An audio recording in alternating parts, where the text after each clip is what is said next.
जय हिंद प्यारे बच्चों, स्वागत है आपका हमारे YouTube चैनल एजुकेटेड श्रावस्ती पर। मैं हूं सूरज चौधरी और आज मैं आपके लिए लेकर के आया हूं 20 MCQ। क्या 20 MCQ लेकर के आया हूं जो मोस्ट इम्पॉर्टेंट होने वाले हैं आपके बोर्ड एग्ज़ाम के लिए। तो आज मैं आपको 20 MCQ क्वेश्चन दिखाऊंगा, बताऊंगा और उसके सॉल्यूशन भी आपको मैं बता दूंगा। ठीक है, तो चलिए स्टार्ट करते हैं। पहला क्वेश्चन आपका है कि identify the product which represent the solid state in the above reaction. जो आपका यहाँ पे जो रिएक्शन हो रहा है इसमें सॉलिड स्टेट में क्या है। ठीक, तो आपके पास क्या है भाई, ऑप्शन 4 दिए रहे हैं, बेरियम क्लोराइड और बेरियम सल्फेट, सोडियम क्लोराइड और सोडियम सल्फेट। तो आपके बुक में ये रिएक्शन है, डबल डिस्प्लेसमेंट का रिएक्शन है। यहाँ पे लिया गया, क्या लिया गया भाई, सोडियम सल्फेट लिया गया एक्वस फॉर्म में और बेरियम क्लोराइड लिया गया। जब इसको मिलाया गया तो बन के क्या आ रहा है, बेरियम सल्फेट बन के आ रहा है। किस में आ रहा है, सॉलिड फॉर्म में आ रहा है। तो आपका ऑप्शन कौन सा सही हो जाएगा, बी ऑप्शन यहाँ पे सही हो जा रहा है। जो आपका ये प्रोडक्ट बना वो क्या बना भाई, बेरियम सल्फेट बन गया। ठीक है, चलिए अब बढ़ते हैं नेक्स्ट क्वेश्चन पे। नेक्स्ट क्वेश्चन है आपका, the colour of solution observed after 30 minute आप प्लेसिंग जिंक मेटल। ठीक है, placing zinc metal to copper sulphate solution. ठीक, अब ये कह रहा है कि जो कलर होता है सोल्यूशन का वो 30 मिनट के बाद क्या हो जाता है भाई, zinc metal to copper sulphate solution. ठीक, तो इसमें कैसा कलर आएगा आपका, जो ऑप्शन जो हो जा रहा है, पहला है ब्लू, दूसरा हो जाएगा कलरलेस, तीसरा हो जाएगा डर्टी ग्रीन, डी हो जाएगा आपका रेडिश ब्राउन। ये भी आपका 1 नंबर का क्वेश्चन है। तो इसमें ऑप्शन कौन सा सही हो जाएगा आपका, ऑप्शन बी सही हो जाएगा, कलरलेस सही हो जाएगा। ठीक है, तो आपका इसका जो डिटेल आंसर है वो क्या हो जाता है, वो आंसर हो जाता है कि जिंक जो होता है मोर रिएक्टिव होता है देन कॉपर। ठीक है, जिंक क्या है, वो मोर रिएक्टिव है किससे, कॉपर से, डिस्प्लेस कर देगा copper sulphate solution and form a colourless solution of zinc sulphate. और वो क्या बनाएंगे भाई, डिस्प्लेस करेगा किसको, कॉपर सल्फेट सोल्यूशन को डिस्प्लेस करेगा और बनाएगा क्या, जिंक सल्फेट बनाएगा, जो कैसा रहेगा, कलरलेस रहेगा। ठीक, तो यहाँ पे आपका कलरलेस एग्जाम ऑप्शन सही हो जा रहा है। फिर तीसरे पे आएंगे, तीसरे पे आपका है mild non corrosive basic salt is. ठीक है, इसमें आपका ऑप्शन दिया हुआ है CaO2 दिया हुआ है, NaCl दिया हुआ है, NaOH दिया हुआ है, NaHCO3 दिया हुआ है। ठीक है, तो इसमें आपका जो पहले आप ये जानिए कि mid non corrosive basic salt क्या होता है। Mid non corrosive basic salt जो होता है वो होता है सोडियम हाइड्रोजन। ठीक है, क्या होता है, सोडियम हाइड्रोजन कार्बोनेट होता है। और जो आपका उसका कॉमन नेम क्या हो जाता है भाई, बेकिंग सोडा हो जाता है। ठीक, सोडियम हाइड्रोजन कार्बोनेट जो क्या होता है आपका, बेकिंग सोडा होता है। ठीक, और इसका pH कितना होता है बेकिंग सोडा का, बेकिंग सोडा का pH जो होता है भाई आपका 8.3 हो जाता है। ठीक, 8.3 हो जाता है। और इसको कहाँ पे यूज करते हैं, इसको यूज किया जाता है न्यूट्रलाइज एसिड को न्यूट्रलाइज करने के लिए इसको यूज किया जाता है। तो आपका इसमें ऑप्शन कौन सा सही हो जाएगा, NaHCO3 आपका सही हो जाएगा। ठीक, hydrogen carbon sodium hydrogen carbonate जो आपका होता क्या है, बेकिंग सोडा होता है, उसका केमिकल फार्मूला है NaHCO3। ठीक, अब आते हैं हम लोग चौथे क्वेश्चन पे। चौथा क्वेश्चन है आपका, on adding dilute sulphuric acid to a test tube containing metal X। अब मान लीजिए कि कोई एक टेस्ट ट्यूब दिया गया। ठीक है, टेस्ट ट्यूब में बताया गया कि on adding dilute sulphuric acid to a test tube. यहाँ पे आप क्या मिलाएंगे, डाइल्यूट सल्फ्यूरिक एसिड मिला देंगे, ये वाला। ठीक है, और इसमें मेटल क्या भाई, मेटल इसमें X है, मेटल X है। एक कलरलेस गैस इज प्रोड्यूस्ड। अब यहाँ पे क्या होगा, एक कलरलेस गैस बनेगी। ठीक है, कलरलेस क्या बनेगी, गैस बनेगी। When a burning match stick is brought near it. जब आप कोई माचिस इसके पास लेकर के आएंगे तो ये क्या बनाएगा, एक कलरलेस गैस प्रोड्यूस करेगा जब आप माचिस स्टिक इसके पास लेकर के आएंगे। Which is the following correctly present metal X। अब इसमें से आप कह रहा है कि मेटल X को कौन रिप्रेजेंट कर रहा है। ठीक, अब जो था आपका इसमें ऑप्शन दिया है, सोडियम दिया है, जिंक दिया है, कॉपर दिया है, सिल्वर दिया है। ठीक, इसमें आपका ऑप्शन जो सही हो जा रहा है वो हो जा रहा है सोडियम हो जा रहा है। ठीक है, अब जो मेटल X है वो एक क्या है, सोडियम है। On reacting with sodium metal to the sulphuric acid, sodium replace the hydrogen ion and form sodium sulphate. ठीक है, सोडियम सल्फेट बनाएगा एंड हाइड्रोजन गैस बनाएगा। When a lighted match stick is brought near the mouth of test tube containing hydrogen gas it burns with a pop up sound. ठीक है, अब इसका हम लोग रिएक्शन देख लेते हैं कि आखिर ये इसमें आपका ऑप्शन सोडियम क्यों सही जा रहा है। ठीक है, चलिए इसके हम लोग क्या देखते हैं, इसके रिएक्शन को देख लेते हैं। ठीक है, तो यहाँ पे हम रिएक्शन लिखने जा रहे हैं, आप देख लीजिए H2SO4 क्या है, H2SO4 आपका हो जा रहा होता है। ठीक, प्लस 2Na किसके साथ मिलाएंगे, 2Na के साथ मिलाएंगे तो क्या बनेगा भाई आपका Na2SO4 बन जाएगा और प्लस हाइड्रोजन गैस इसमें क्या होगी, रिलीज होगी। ठीक है, तो आपका इसमें कौन सा सही है ऑप्शन, ऑप्शन ए आपका सही हो जा रहा है। ठीक, अब चलिए नेक्स्ट क्वेश्चन पे बढ़ते हैं। नेक्स्ट क्वेश्चन है आपका which of the following correctly represent sodium oxide. अब इसमें सोडियम ऑक्साइड को कौन रिप्रेजेंट कर रहा है। ठीक है, तो सोडियम ऑक्साइड को रिप्रेजेंट करने के लिए यहाँ पे ऑप्शन दिया गया है ए नंबर पे Na2+। ठीक है, और 2Na+ दिया है, 2Na+ दिया हुआ है और Na+ दिया हुआ है। तो इसमें आपका ऑप्शन जो हो रहा है वो करेक्टली जो सही हो जा रहा है आपका ऑप्शन बी वाला ऑप्शन आपका सही हो जा रहा है। ठीक है, अब आते हैं नेक्स्ट क्वेश्चन पे, क्वेश्चन नंबर 6। क्वेश्चन नंबर 6 है आपका an element with atomic number ... will form a basic oxide. अब किसी एलिमेंट का एटॉमिक नंबर इसमें से एक है जो बेसिक ऑक्साइड का फॉर्मेशन करेगा।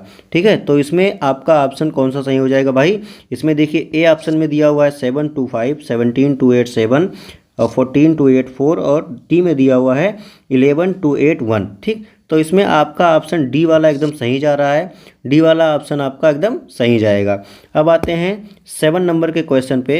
N element M has mass 50% of the electron filled in third shell as in second shell, the atomic number of M is. ठीक है, अब एम का इसमें क्या पूछा गया है, एटॉमिक नंबर पूछा गया है, जिसमें जो एलिमेंट यम है उसका 50% ऑफ इलेक्ट्रॉन फील्ड है थर्ड में और सेकंड में भी, तो एटॉमिक नंबर उसका क्या होगा, ए ऑप्शन है 10, बी है 12 और सी है 14, डी है 18। तो इसका ऑप्शन जो हो जा रहा है आपका 14 वाला सही हो जा रहा है। कौन सा ऑप्शन सही है, 14 वाला ऑप्शन आपका एकदम सही जा रहा है। ठीक है, तो एटॉमिक नंबर ऑफ SI जो SI जो है उसका एटॉमिक नंबर कितना होता है, 14 होता है। ठीक है, 14 होता है एंड इट्स इलेक्ट्रॉनिक कॉन्फ़िगरेशन क्या होता है भाई, 284। ठीक, 284 होता है और SI का मतलब हो जाता है silicon has 50% of electron filled in third shell as in second shell. ठीक है, 50% जो होता है उसका इलेक्ट्रॉन किस में भरे होते हैं, थर्ड सेल में, जैसे कि उसके 50 सेकंड सेल में भरे हुए हैं। अब आते हैं 8वें नंबर पे। जनरली इस food is broken and absorb with in the body of organism. ठीक है, in which of the following organism it is done outside the body. ठीक है, ये ऑप्शन, ये क्वेश्चन आपका अब आ गया बायोलॉजी से। ठीक है, तो बायोलॉजी में जो अब आप देखेंगे कि जो ज़्यादातर जो ऑर्गेनिज्म होते हैं उनमें फूड का ब्रेकडाउन इनसाइड द बॉडी होता है, लेकिन इसमें से एक ऐसा ऑर्गेनिज्म है जो आउटसाइड द बॉडी होता है। अमीबा का भी आपने देख लिया भाई इनसाइड द बॉडी हो रहा है, पैरामीशियम का भी इनसाइड द बॉडी हो रहा है। ठीक है, और ये जो लीस होते हैं ये डाइजेस्टेड फूड पार्टिकल्स को लेते हैं, तो आपका ऑप्शन कौन सा सही हो जाएगा, मशरूम हो जाएगा। ठीक है, आउटसाइड द बॉडी ये क्या करते हैं, डाइजेशन करते हैं। जो मशरूम जो होता है भाई एक फंगस होता है और फंगाई जो होते हैं जो ऐसे ऑर्गेनिज्म होते हैं जो फूड को सिंपलर केमिकल में तोड़ देते हैं outside the body before absorbing it. ठीक है, उसको एब्जॉर्ब करने से पहले उसको क्या करेंगे, सिंपल केमिकल में उसे तोड़ देंगे। अब क्वेश्चन नंबर 9 पे आते हैं। क्वेश्चन नंबर 9 भी आपका देखिए, receptors are usually located in sense organ, gustatory receptors are present in. अब देखिए गस्टेटरी रिसेप्टर कहाँ होता है भाई, गस्टेटरी रिसेप्टर आपको बहुत ही आसान क्वेश्चन है, देखिए टंग में होता है। ठीक है, अब ये नोज़ में आपका कौन सा रिसेप्टर होता है, चलिए कमेंट करके जल्दी से बताइए, और आई में कौन सा होता है और ईयर में कौन सा होता है, मैंने सारे के सारे रिसेप्टर आपको बताए थे। ठीक है, अब आते हैं 10 नंबर में। ठीक है, a farmer want to grow banana plant genetically similar enough to plant already available in his field, Which one of the following method would you suggest for this purpose?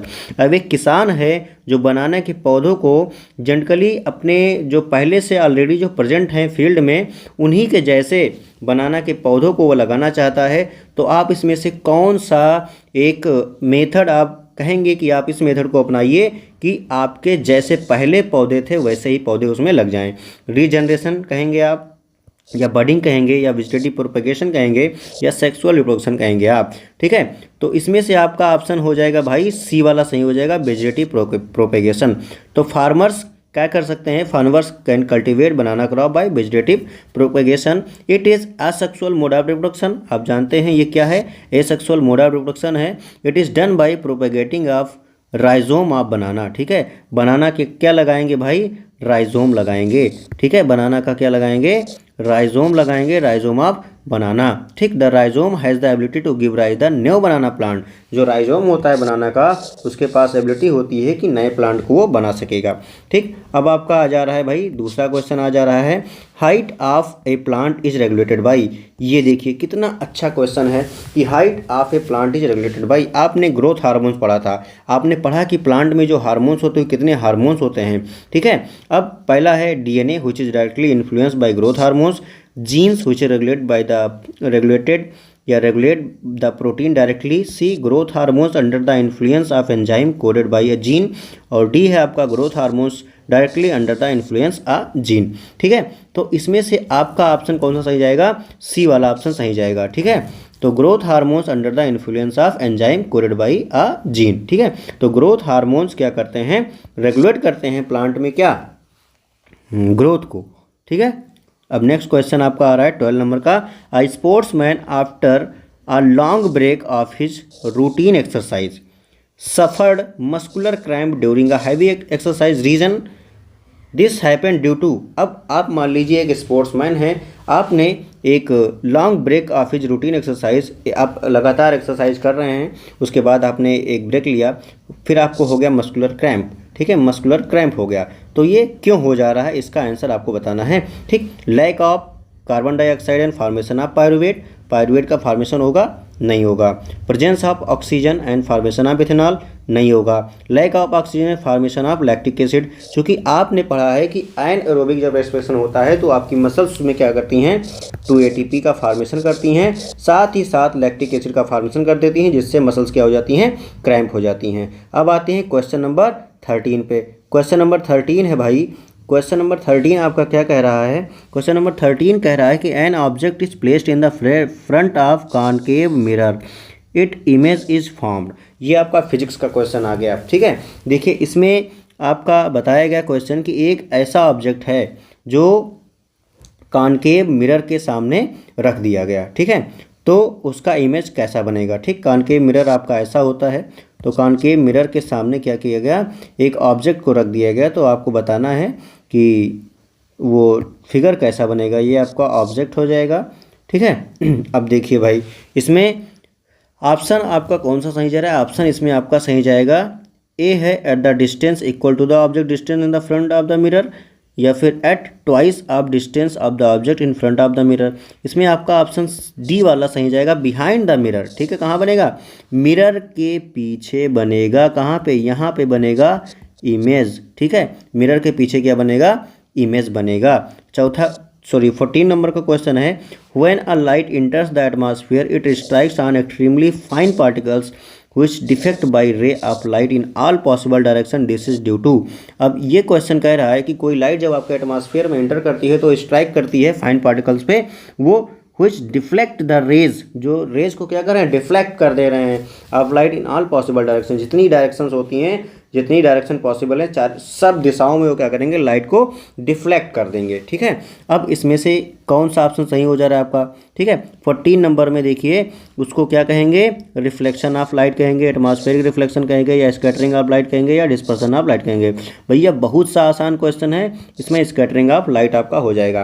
15 number का question आ रहा है कि 1987 में an agreement was formulated by the United Nation UNEP to freeze the production of X to prevent depletion of Y, X and Y respectively refers to year. बहुत आसान question आपका our environment chapter से एक question उठाया गया है। ठीक है, इसमें बताया गया है कि एक एग्रीमेंट साइन किया गया था जिसमें प्रोडक्शन ऑफ X का प्रोडक्शन को कम करने के लिए, X का प्रोडक्शन क्या था भाई, CFC था, और किसको प्रोटेक्ट किया जा रहा था, ओजोन लेयर को बचाने के लिए सब किया गया, वरना ओजोन लेयर अगर चली जाती तो बहुत सारे प्रॉब्लम आपको हो जाती। ठीक है, ह्यूमन बीइंग क्या है, सारे के सारे ऑर्गेनिज्म क्या हो जाते हैं, डाई हो जाते हैं। अगर ओजोन लेयर कम्प्लीटली ख़त्म हो जाए तो जितने भी लिविंग ऑर्गेनिज्म है सब डाई कर जाएंगे, ख़त्म हो जाएंगे, विनाश हो जाएगा। 16 नंबर पे आ जाइए, which of the following feature related to the biodegradable substances, कौन सा फॉलोइंग फीचर है जो बायोडिग्रेडेबल सब्सटेंसेस से रिलेट कर रहा है, broken down by biological process. कितना आसान है, पहला ही ऑप्शन तो आपका सही चला गया। ठीक है, अब question number 17 to 20 consist to statement, assertion and reason. अब आइए अब हम लोग देखते हैं असर्शन और रीजन में क्या सही जा रहा है आपका। ठीक है, 17 आपका है assertion, during rusting of iron is endothermic in nature. Reason क्या है, as the reaction is low, जैसे ही रिएक्शन स्लो होता है, the release of heat is barely evident. ठीक है, तो इसमें आपका जो 17 नंबर है इसमें कह रहा है कि भाई असर्शन जो है वो आपका गलत हो जा रहा है और जो रीजन जो होता है वो आपका सही हो जा रहा है। ठीक है, अब जो रिएक्शन होता है भाई आयरन का और मॉइस्ट एयर का जो रिएक्शन होता है वो प्रोड्यूस करते हैं क्या, रस्ट प्रोड्यूस करते हैं। वो कौन सा रिएक्शन है, वो इंडोथर्मिक ना होकर के क्या हो जा रहा है, एक्सोथर्मिक रिएक्शन हो जा रहा है। तो आपका असर्शन क्या हो गया, गलत हो गया, और जो दूसरा वाला है आपका सही हो जा रहा है। ठीक है, तो इसमें आपका ऑप्शन डी चला जाएगा सही। देख लीजिए यहाँ पे A is false and R is true, तो आप क्या लगाएंगे, डी लगाएंगे। अब 18 नंबर पे आ जाते हैं। 18 नंबर आपका हो गया कि probability of survival of an organism produced थ्रूली sexual reproduction is more than of organism produced through asexual mode. ठीक है, अब देखिए बताइए क्या है कि जो प्रोबेबिलिटी है किसी भी ऑर्गेनिज्म के सर्वाइवल की सेक्सुअल रिप्रोडक्शन में ज़्यादा है in comparison to asexual reproduction के मोड में। अब variation provide advantage of individual for survival. भाई आप लोग जानते हैं कि जब एसेक्सुअल रिप्रोडक्शन होगा तो क्या होगा, वेरिएशन होगा। और वेरिएशन का क्या काम होता है, वेरिएशन का काम होता है भाई कि लिविंग ऑर्गेनिज्म को अगर वहाँ पे जो उनके हैबिटेट में कोई बदलाव आ रहा है, ठीक है, वेरिएशन होगा, और वेरिएशन से क्या होगा भाई, उनकी स्पीसीज क्या होगी, आसानी से सर्वाइव कर जाएगी। तो यहाँ पे आपका हो जाएगा both A and R both R true. अब 19 नंबर में आएंगे, assertion a compass needle is placed near a current lying wire, the deflection of compass needle decreases when the magnitude of current in the wire is increased. अब देखिए, अब कहा जा रहा है कि जो कंपास नीडल की डिफ्लेक्शन है वो डिक्रीज हो जाती है जब magnitude of current in the wire is increased. अब रीजन क्या है, the strength of magnetic field at the point near the conductor increase on increasing the current. अब इसमें देखिए 19 नंबर में क्या हो जाएगा, डी हो जाएगा करंट। जब देखिए भाई, जब आप डिफ्लेक्शन ऑफ कंपास नीडल कब होगा, जब वहाँ पे क्या करेंगे आप, करंट को बढ़ाएंगे, करंट को कम करने से decrease when the magnitude of the current is wire is increase. ठीक है, ये जब क्या होगा भाई, जब यहाँ पे वायर में करंट को क्या करेंगे आप, बढ़ाएंगे, तो कंपास नीडल भी ज़्यादा तेज तो घूमेगी। तो पहला आपका गलत हो जा रहा है और दूसरा आपका सही हो जा रहा है। ठीक है, तो यहाँ पे भी आप क्या लगाएंगे, डी लगाएंगे। 20 नंबर पे आते हैं, biodegradable substances result in the formation of compost and natural replenishment, it is due to breakdown of complex inorganic substances into simple organic substances. अब यहाँ पे देखिए आपका ऑप्शन क्या हो जाएगा भाई, बी नंबर में आपका ऑप्शन जो है पहला वाला एकदम सही जा रहा है और दूसरा वाला आपका गलत जा रहा है। तो देखिए पहला अगर सही है दूसरा गलत है तो आपका सी हो जाएगा, A is true and R is false. I hope आपको 20 में से 20 क्वेश्चन समझ में आ गए होंगे। अगर कोई आपको डाउट है तो प्लीज़ कमेंट करके आप मुझसे क्वेश्चन पूछ सकते हैं। Thank you for watching my video.